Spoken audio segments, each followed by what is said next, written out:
মোহাম্মদ ইউনূসের সরকার, এই সরকার আমাদের রক্তের উপরে চেয়ারে বসে আছে।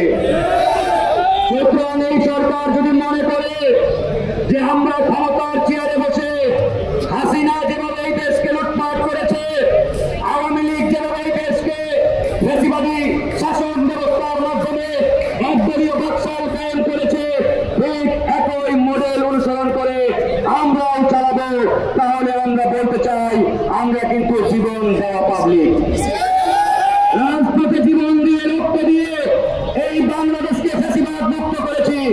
সুতরাং আগামীতে প্রয়োজন হলে আবারও রাজপথে রক্ত ঝরাতে এক বিন্দু পরিমাণ দ্বিধাবোধ করবো না। আজকে ডক্টর মোহাম্মদ ইউনূসের প্রতি আমাদের অগাধ আস্থা এবং বিশ্বাস ছিল। আমরা মনে করেছিলাম এই সরকার ক্ষমতার চেয়ারে বসে গণহত্যার বিচার করবেন, আওয়ামী লীগকে নিষিদ্ধ করবেন, আহতদের সুচিকিৎসার ব্যবস্থা করবেন। কিন্তু আমরা আবার লক্ষ্য করলাম ক্ষমতার চেয়ারে বসার 10 মাস পেরিয়ে গেলে আওয়ামী লীগ নিষিদ্ধের প্রশ্নে সরকার অনেকটাই নীরব। আমরা যখন ভিতরে নাড়াচাড়া দেওয়া শুরু করলাম, তখন জানতে পারলাম এরা তলে তলে আওয়ামী লীগকে পুনর্বাসনের চেষ্টা করছে।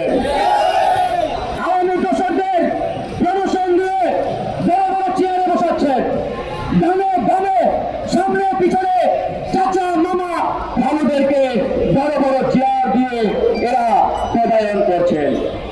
আমরা স্পষ্ট হয়ে গেলাম এদের মাধ্যমে আওয়ামী লীগকে কোনোভাবেই হয়তোবা পাকড়াও করা সম্ভব হবে না। আমরা বলেছি, বিএনপি বলেছে, জামাত বলেছে, আমরা গণ অধিকার পরিষদ বলেছি আমরা গণহত্যার বিচার চাই। কিন্তু অত্যন্ত দুঃখের বিষয়, গণহত্যার বিচারের যে অগ্রগতি, যে গতিতে গণহত্যার বিচারের কার্যক্রম এই সরকার চালাচ্ছেন, আমার মনে হয় না কিয়ামতের আগ পর্যন্ত এই সরকার গণহত্যার বিচার করতে পারবেন। আমরা এই সরকারের উপর আস্থা রেখেছিলাম, কিন্তু আমরা আনলিমিটেড আস্থা রাখবো না। আমরা এই সরকারকে সময় দিয়েছিলাম, কিন্তু কিয়ামত পর্যন্ত সময় দেব না।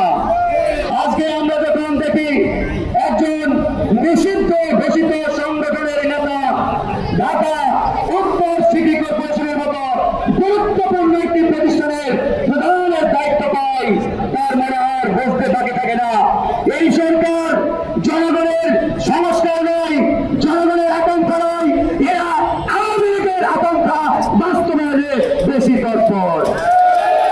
আজকে এজাজ, এই মোহাম্মদ এজাজকে তার ইতিহাস, তার স্ত্রী এদেশের মানুষ জানে।